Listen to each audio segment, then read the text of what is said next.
Assalamualaikum, salam hormat. Saya Haris Ashraf Hasnan dan ini Niaga Awani. Dan untuk waktu ini, kita nak memberi tumpuan berkenaan dengan beberapa isu, terutamanya melibatkan isu permit import di mana terdapat pengumuman penting oleh Perdana Menteri semalam. Kerajaan memutuskan untuk memansuhkan permit import AP makanan untuk membawa masuk makanan dari luar negara ke Malaysia seperti yang dikenakan sebelum ini. Di mana Perdana Menteri Datuk Seri Ismail Sabri Yaakob berkata pemansuhan itu berkuat kuasa serta-merta dan keputusan itu dicapai dalam mesyuarat Kabinet yang berlangsung pada Rabu. Tapi kita setuju tadi tiada AP import lagi untuk bahan makanan.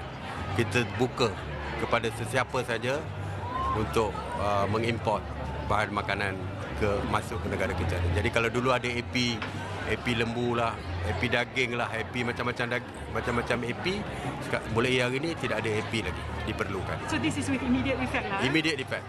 Maknanya sesiapa saja boleh mengimport apa saja bahan makanan daripada negara luar untuk memastikan kita cukup bekalan makanan.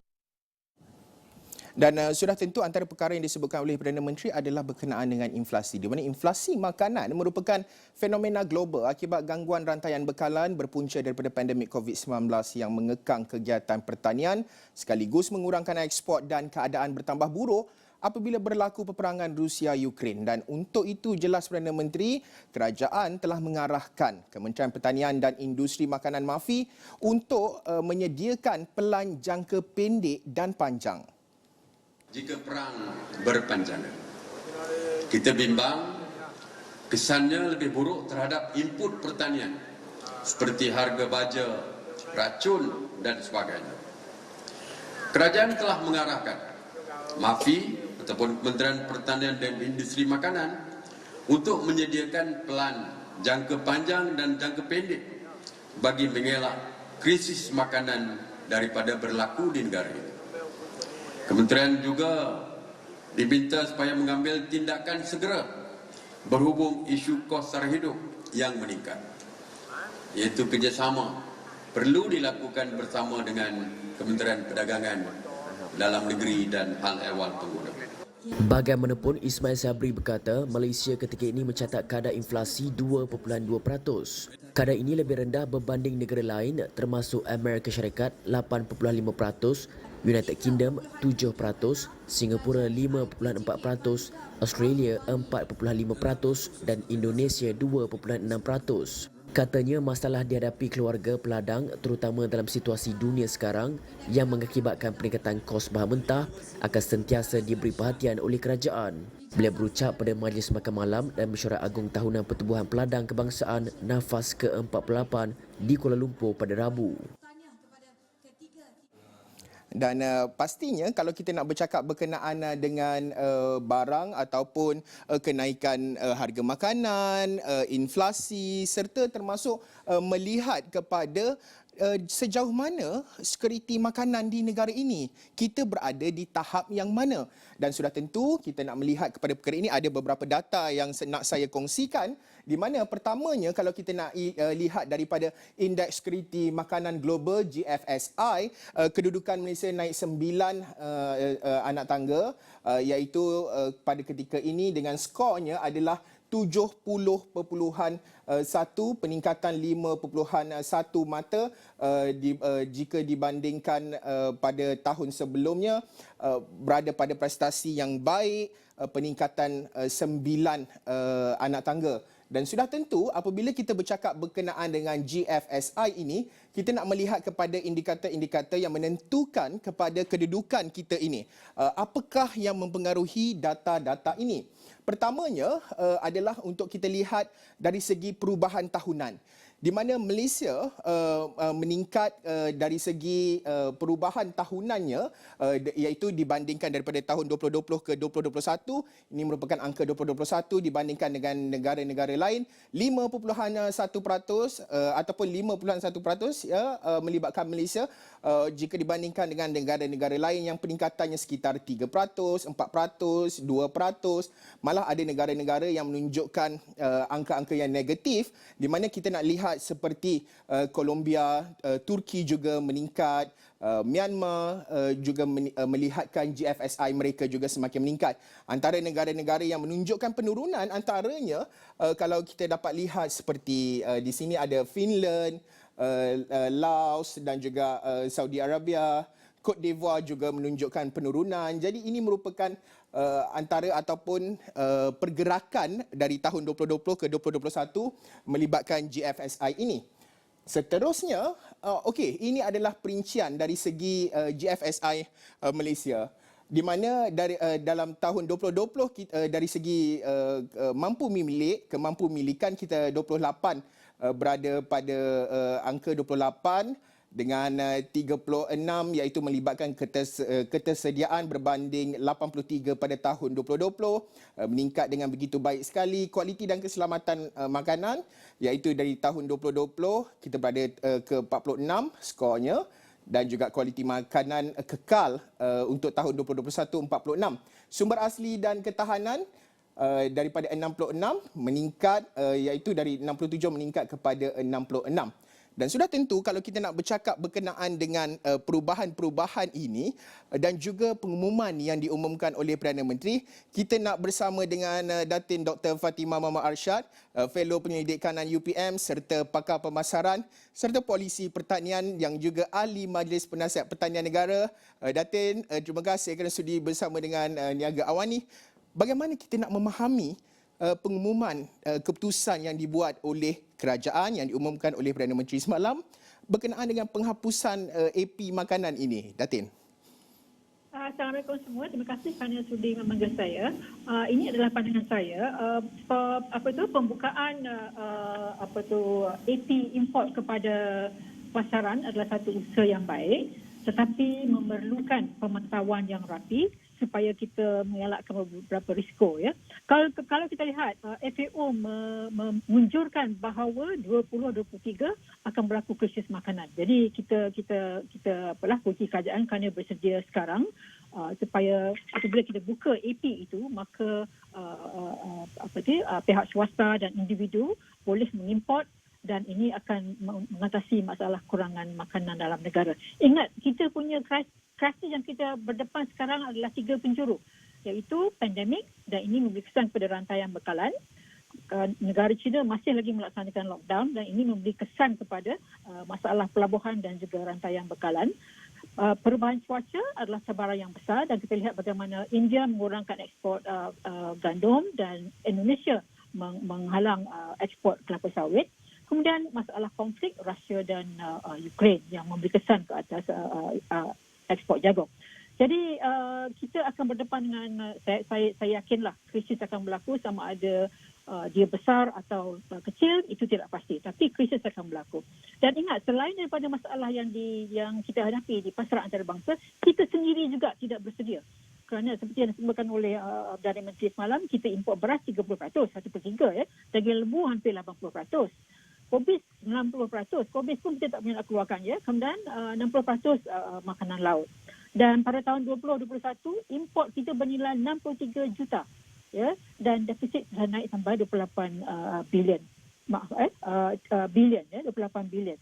Jadi usaha ini adalah usaha yang baik. Cuma saya risau supaya ia perlu dipantau, kerana kalau terlalu banyak sangat import masuk, ini akan menyebabkan harga akan turun. Jadi kena berhati-hati. Jadi pada pandangan saya beberapa pemantauan perlu dilaksanakan. Pertama, transparansi ataupun ketelusan registry ataupun daftar pengimport mesti demokratik, ya. Dan yang kedua, pangkalan data. Pangkalan data import, pengeluaran negara, di mana berlaku kekurangan, berapa banyak perlu diimport, ya. Dan saya rasa kita boleh sediakan apps sebagaimana sejahtera supaya semuanya direkodkan. Okey. Dan kalau berlaku lambakan besar, kita risau, katalah beberapa harga komoditi itu selalu rendah, mungkin kerajaan boleh fikir untuk mengenakan cukai import supaya harga tidak terlalu besar, jurang di antara harga tempatan dan harga import, ataupun laksanakan import kuota, ya. Kita pastikan berapa yang perlu diimport supaya mengelakkan lambakan. Jadi itu adalah di antara beberapa penambahbaikan yang saya cadangkan supaya tidak berlaku apa yang ditakutkan oleh ramai petani, iaitu harga akan turun. Terima kasih. Ya, Dr. Fatimah menyebut berkenaan dengan isu ini.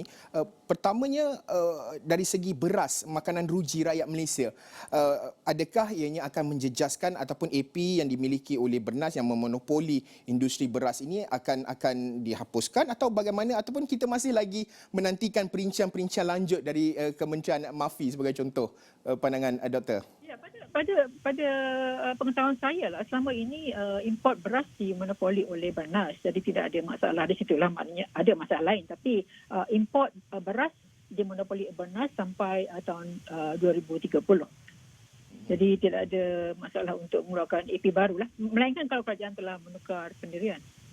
Dr. Fatimah, mungkin akhir sekali melihat menuju ke hadapan, pertamanya seperti saya suka mengaitkan apa yang doktor katakan berkenaan dengan kebimbangan-kebimbangan lain seperti penurunan harga sesuatu produk makanan itu, produk asas makanan itu yang akan jatuh teruk. Kalau kita lihat seperti daging ataupun kobis dan sebagainya ini, bagaimanakah bentuk polisi dan juga pelaksanaan yang perlu dilaksanakan selepas ini? Apakah bentuk dasar baharu supaya isu tiada permasalahan yang akan wujud pasca daripada penghapusan AP import AP makanan ini?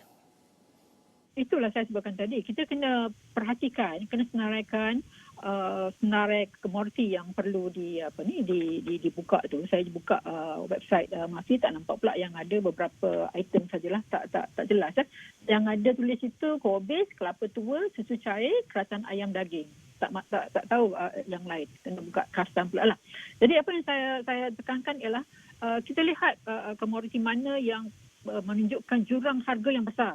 Import versus pasaran domestik. Pada saya lah, kalau ini berlaku, mungkin kita kenakan cukai import sikit lah ya, supaya harga jurang itu tidak banyak, dan kita kenakan import kuota ataupun jumlah yang perlu diimport. Itu sebab perlunya pangkalan data pengimport dan juga pangkalan data mengenai pengeluaran dalam negeri, supaya kita boleh dapat menunjukkan keseimbangan harga dan juga kuantiti yang perlu diimport dan berapa banyak dikeluarkan dan berapa jurang yang diperlukan. Jadi kita membuat keputusan berdasarkan data, berdasarkan bukti. Bukan kita buka dan biarkan begitu saja. Tidak. Ya. Kita perlu pantau supaya sistem itu berjalan lancar. Dan tidak ada jalan lain melalui big data ataupun pangkalan data.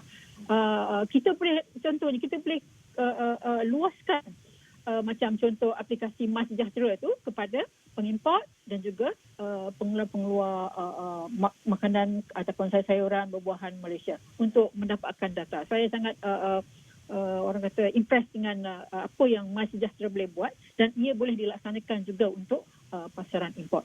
Jadi kita harus berdepanlah hakikat bahawa dunia akan mengalami krisis, dan kita juga bertanggungjawab kerana tidak mengeluarkan makanan yang cukup untuk negara. Jadi kita harus berdepan dengan masalah ini, dan apa yang saya cadangkan supaya berhati-hati dan memantau situasi baru ini dengan baik melalui data. Hanya data boleh mengawal sebarang tindakan ataupun kegiatan yang kita anggap sebagai memanipulasikan pasaran. Baik, sudah tentu adaptasi teknologi big data itu amat penting pada ketika ini untuk memastikan kelangsungan security makanan Malaysia ini terus dipertingkat.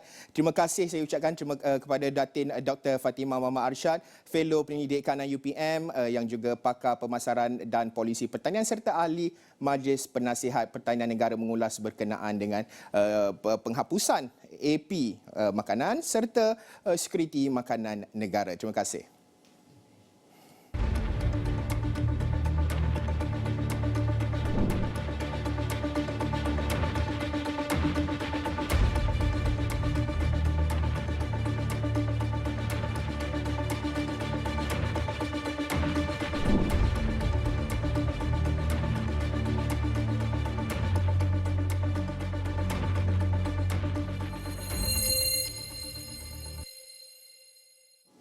Sebagai menghargai jasa dan pengorbanan besar golongan pesawah terhadap negara yang turut terjejas pendapatan setiap kali berlakunya bencana alam, Perdana Menteri Datuk Seri Ismail Sabri Yaakob mengumumkan bantuan kepada pesawah berjumlah RM200 sebulan bagi tempoh 6 bulan sementara menunggu hasil tuaian padi. Beliau berkata demikian ketika berucap pada Majlis Makan Malam dan Perasiman Mesyuarat Agung Tahunan Pertubuhan Peladang Kebangsaan Nafas ke-48 pada Rabu malam. Saya dah berbincang dengan Menteri Keuangan dan kita bersetuju. Kerajaan bersetuju untuk memberikan bantuan sementara menunggu padi dituai, iaitu sebanyak RM200 untuk 3 bulan kali 2 musim. Maknanya 6 bulan dah kita akan beri kepada pesawat bagi membantu mereka. Dan kita akan masukkan ini di dalam bajet 2023 yang akan diumumkan pada bulan 10 nanti. Lulus. Jadi saya tak tanding apa-apa malam ni. Tapi pilihan raya akan datang, kita semua bertanding lah. Jadi tuan-tuan dan puan, saya percaya kita adil kepada semua. Pelori Getah dapat, nelayan dapat, dan hari ini pesawat juga dapat.